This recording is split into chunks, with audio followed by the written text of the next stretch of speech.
2 days of product experience. This is pretty cool. I think this would have been a dream a couple of years ago. But the fact that all of you are here to talk just product experience, pretty incredible. Chuck Cahoon with Forrester. I'm an analyst. I cover a whole host of technologies, have a whole host of clients in market, product information management, content management, digital assets, digital experience systems, marketing automation. I've built them, designed them, implemented them, helped companies maintain them. So the research that we do, and specifically that I lead, is aimed very specifically at helping businesses think about how to take some of these trends and apply them. So what I'm hoping to do over the next 29 minutes is share with you some of those trends, share with you some of what I speak to leaders about, so that you can hopefully apply them in your scenarios and help move your businesses forward. Yeah? So, yes. How many folks in the room have heard about the zero moment of truth? Not trust, we're not there yet. How many folks have heard about the zero moment of truth? Got very few hands. A macro study led by Google that was focused on understanding at what point do consumers believe something is the truth and then, for lack of better words, convert, right? At what point do they purchase? And the study revealed that there were two major points where that happened. The first point was when the consumer went into the store. In this case, let's keep it simple, like a home improvement store, like a Home Depot or a Lowe's, and they're looking for an appliance, perhaps. The salesperson tells them, well, if this is the kind of appliance you're looking for, or a dishwasher or a washer, this is what you should get, because these are the brands, and I can tell you everything about them. In that moment, the consumer believes that that is the first moment of truth for them, and converts and purchases. The second moment of truth occurs many years down the road, usually, when there is some amount of service or maybe lack thereof needed. That means they're very happy with this dishwasher or washer. And so their neighbor comes up to them and they say, well, I'm looking for a new washer. And guess what? The viral marketing we talk about now starts to happen, where the original consumer says, oh my gosh, I've had my dishwasher for like 15 years. This thing just won't break. You gotta totally get this brand. And that was usually the second moment of truth. The big finding from the study was that, and Kristen hit on it this morning about changing consumer behaviors, but I wanted to double click in on that a little bit more so you have perspective, is the zero moment of truth. What we talk about, but we're not really talking about, that we all do, is before we go to buy something, we do our homework at home.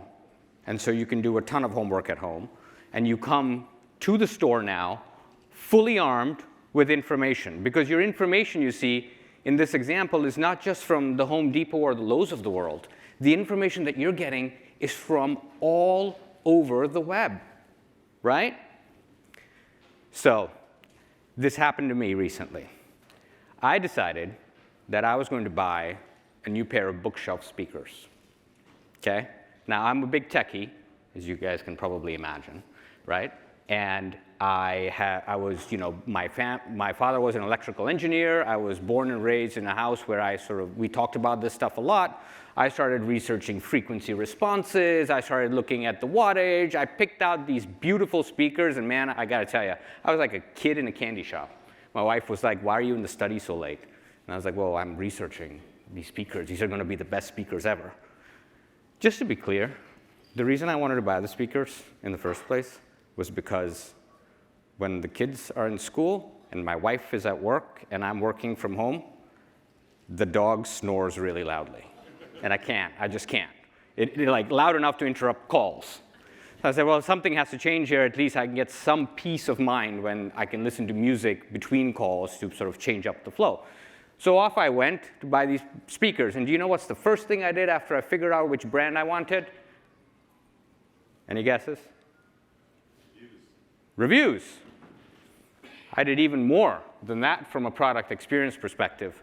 I said, I'm going to go to this manufacturer's website and I want an experience.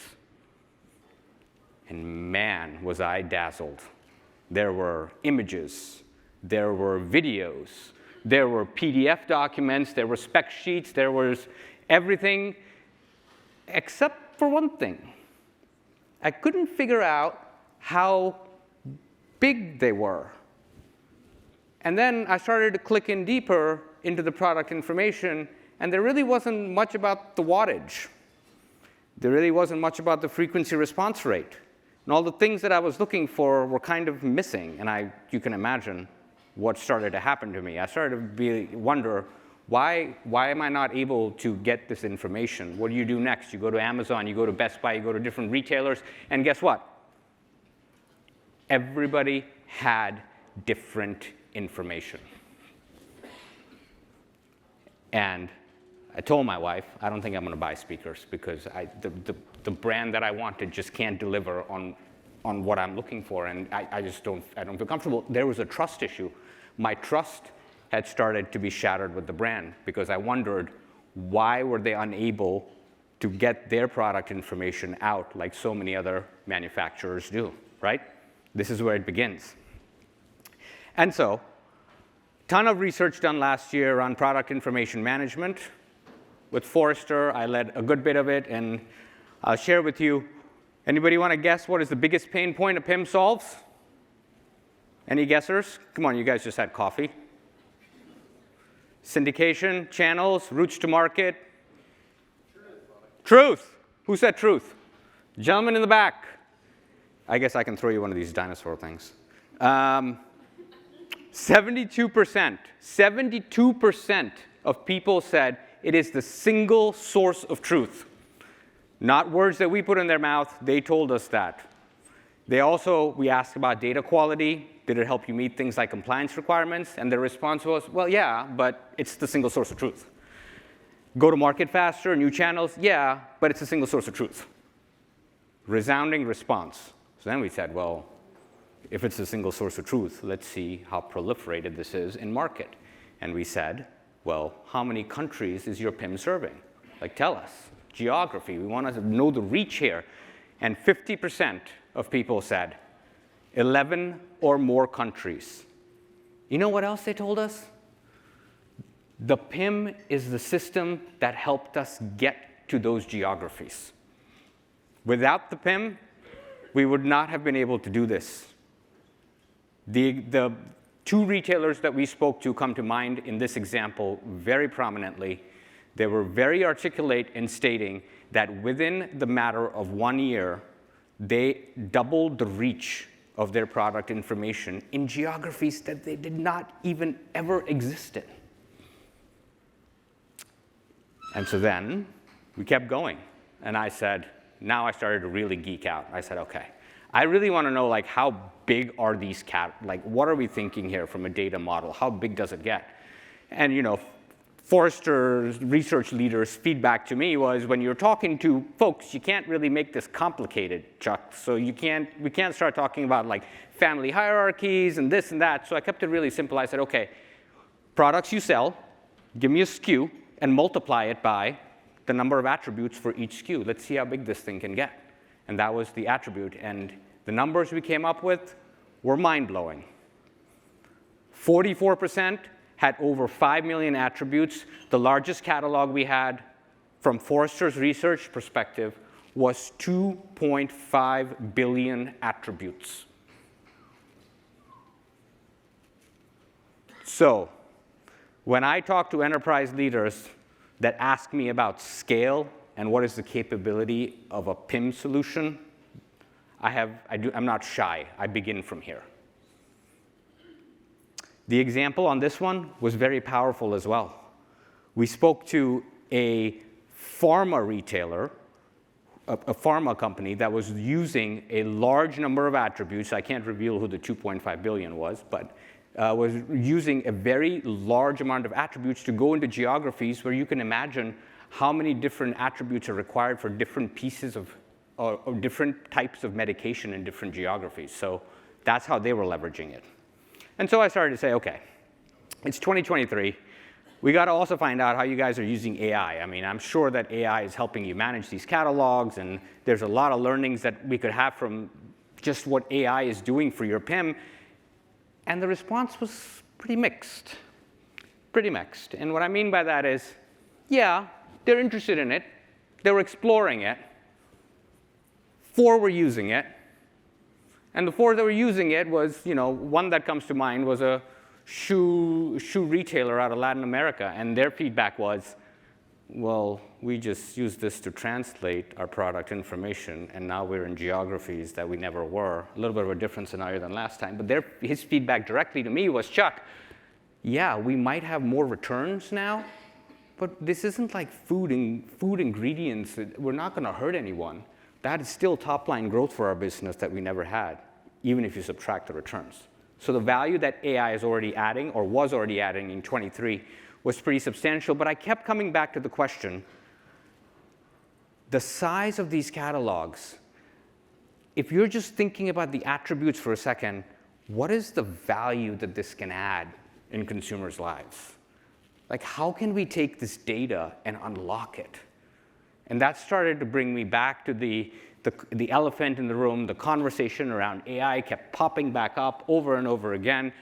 But so did a couple of other things as I dug into it. Words that you all are very familiar with, right? So AI, composability, and product experiences were all in the mix of that part of the research. So I've spoken a lot about product information so far. That's where we were. Now is where we are. We are at this pivotal point right now where we, all of you in this room, will help us pave this path forward. And as we're thinking about this, what is AI in a PIM? What are the specific functions and functions and capabilities it can help with? And as we looked at that, got some great stories around, product information generation, it can generate romance copy. Great. Then translation of content, I shared that story with you. The next 2 are so interesting. So what we used to do is a retailer would have a data model, and they would say to the supplier, hey, can you take your Excel spreadsheet and map it to my data model so we can ingest your product information, product data, right? Yeah, that was the thing. We always pushed it on suppliers. But guess what? With AI, there is a tremendous amount of opportunity to map that information seamlessly so that you can have a ton more supplier information in your retail data model. So this retailer was able to open up so many different products on their e-com catalog just by using the capabilities of a PIM. And then syndication. We started to see some folks that are really looking at syndication and mapping data very specifically to go to new marketplaces. All in the early innings. We must remember that generative AI is still very, very early in this whole storyline. Yeah, we have the capabilities to generate content. Yeah, we have the capabilities to generate the mappings. But I shared with you, everyone that we spoke to had a human in the loop.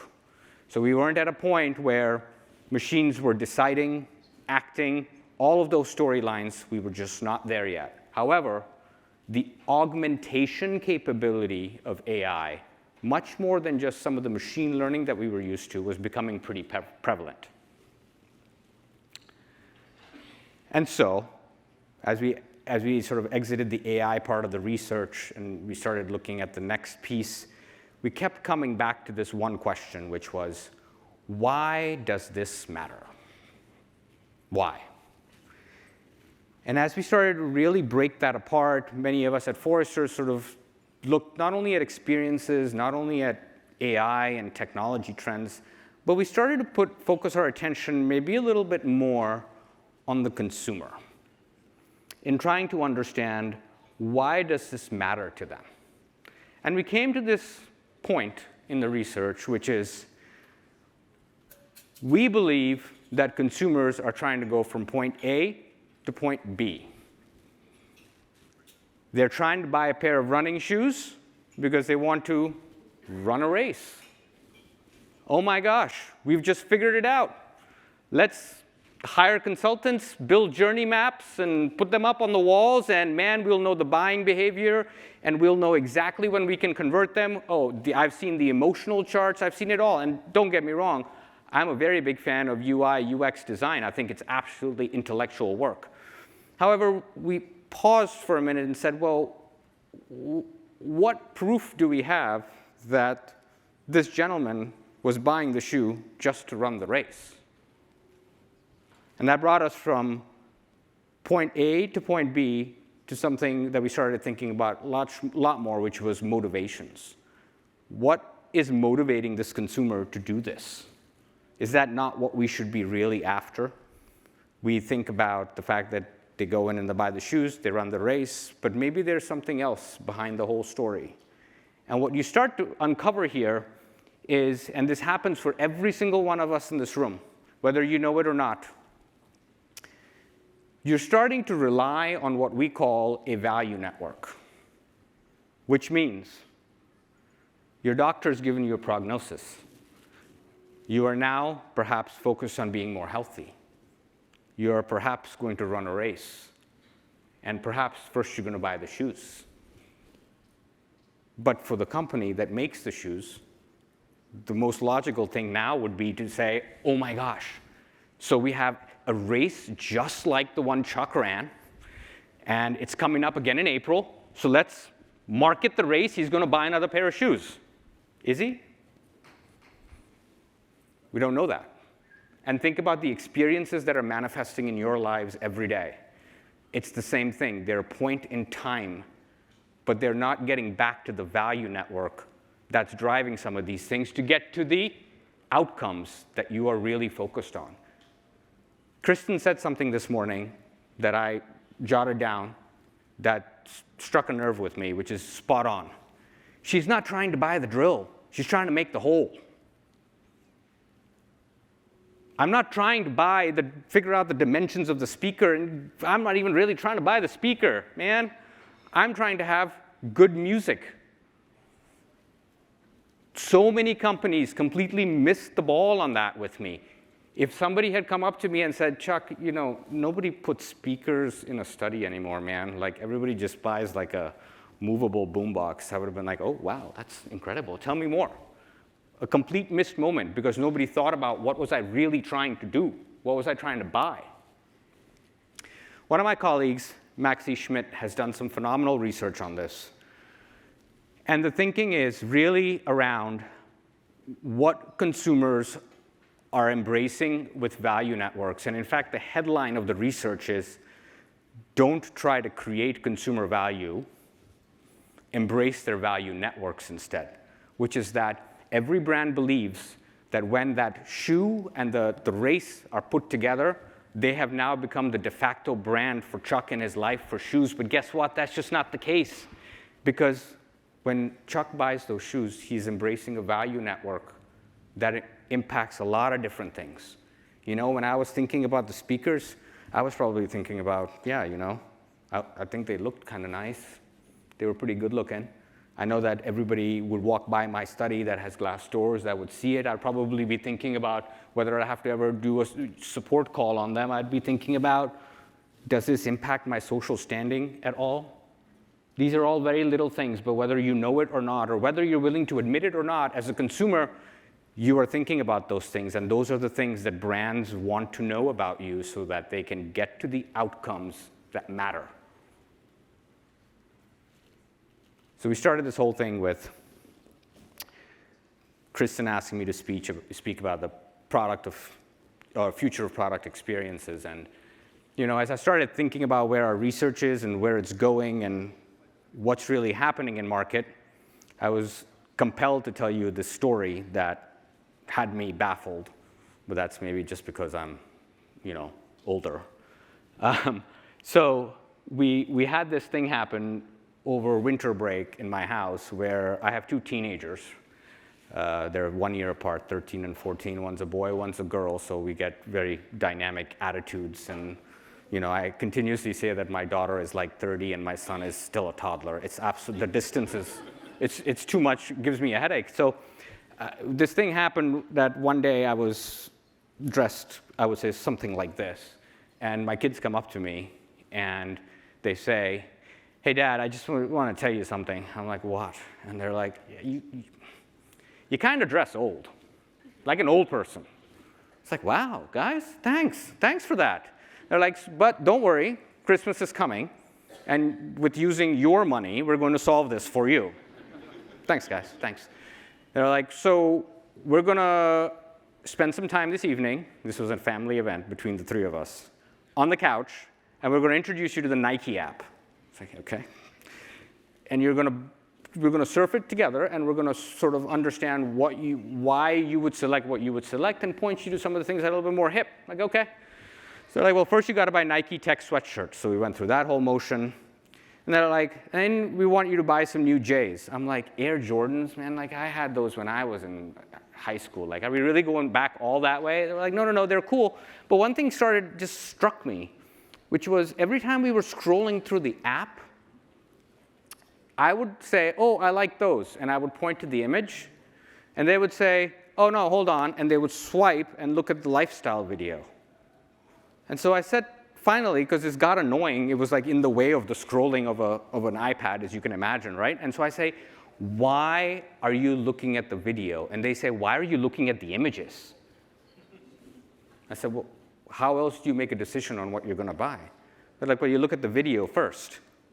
I said, why would you look at the video first if you don't even know the way the shoe looks? They're like, why would you ever buy the shoe if you don't know what it's going to look like against the clothes?